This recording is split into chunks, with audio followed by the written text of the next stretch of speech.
The year is 1865. A Chinese worker is handling nitroglycerin, a dangerous explosive.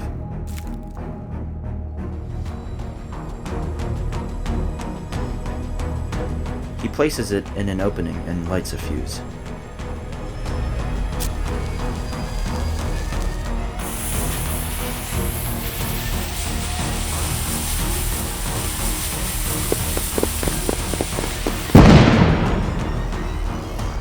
This was the daily work of over 20,000 Chinese workers, risking their lives by blasting their way through 1,600 feet of granite in the Sierra Nevada mountains, to help the United States connect the East and the West by building the Transcontinental Railroad and expanding the American frontier.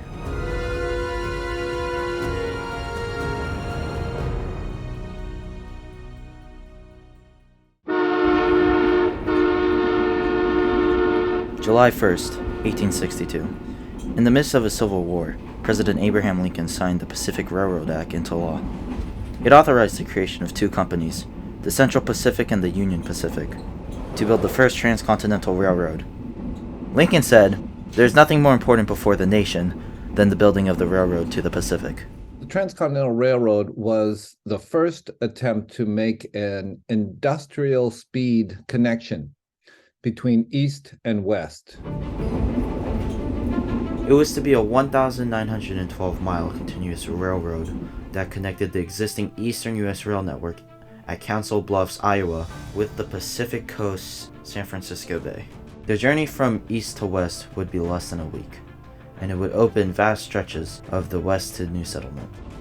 The U.S. government agreed to loan $48,000 per mile of railroad track built, and for each mile of railroad completed, the companies would be awarded 20 square miles of land, a fortune in real estate.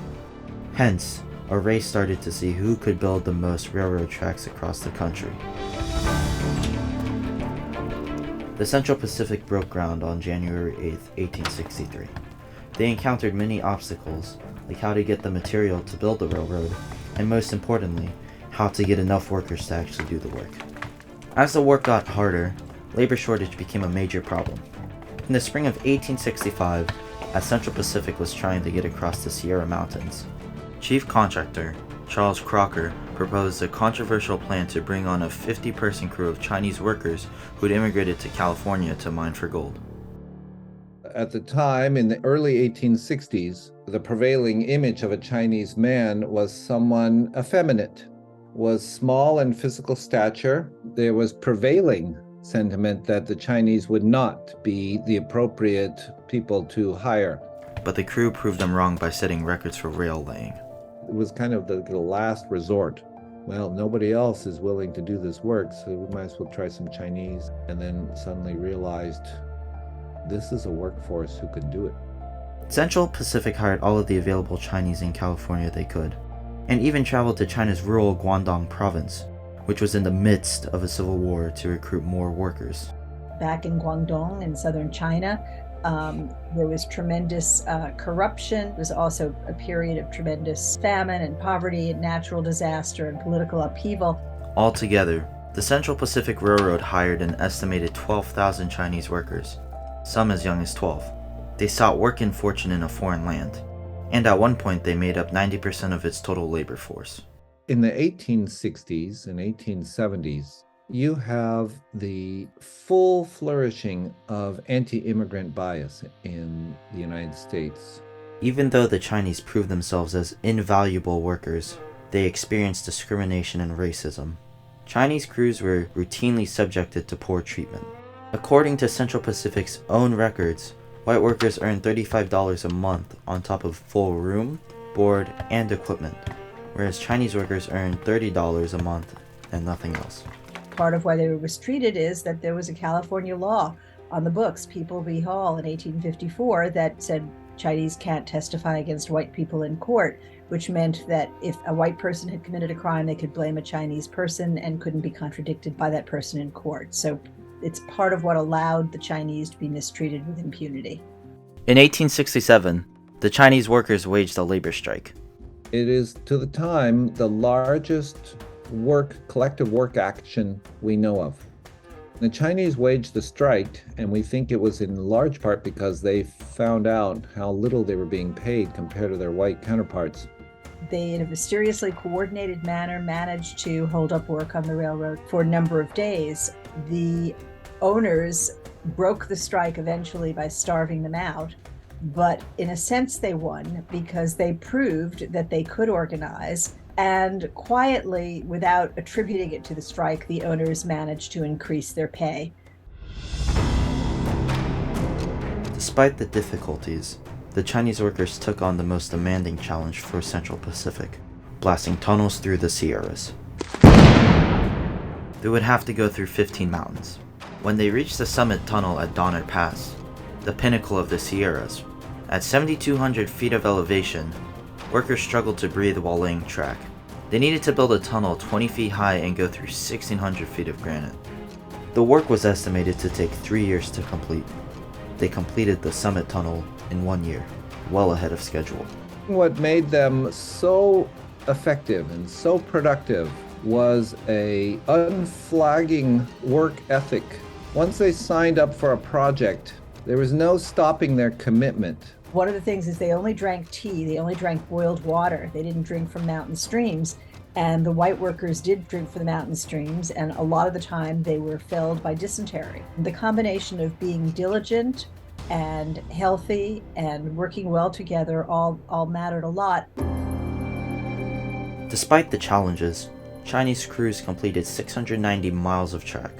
And on May 10th, 1869, the Golden Spike ceremony at Promontory Summit, Utah, marked the completion of the Transcontinental Railroad. After the railroad was completed, thousands of Chinese workers stayed on as employees of the railroad. They went on to build railroads all over the country. They were famously known as the best railroad builders in the world. However, they were forced to live on the edges of the railroad towns and larger cities. White mobs often attacked Chinese neighborhoods. 1885. In Rock Springs, Wyoming, 28 former Chinese railroad workers were killed in a riot. And on August 3rd, 1878, Reno, Nevada's Chinatown was burned to the ground after the Order of the Caucasians protested against a Chinese firm that was awarded a local irrigation canal contract. 30 years later, Reno's Chinatown would be burned down again.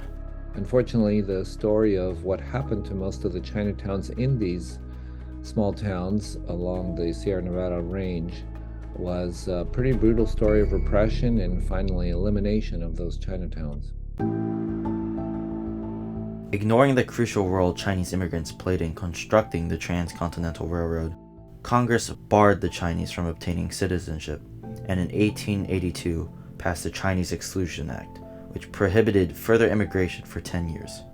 Congress would extend the act in 1892 and again indefinitely in 1904. For the first time, the federal government named and targeted a particular nationality to exclude from the right to enter our borders.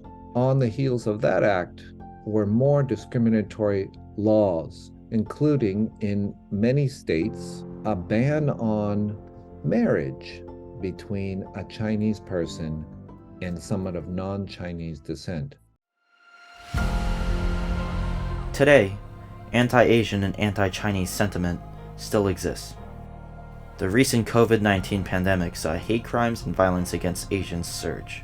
Racism against the Chinese in America has had a long history. Even so, the contribution of the Chinese in helping to construct the Transcontinental Railroad transformed the country by creating a new frontier.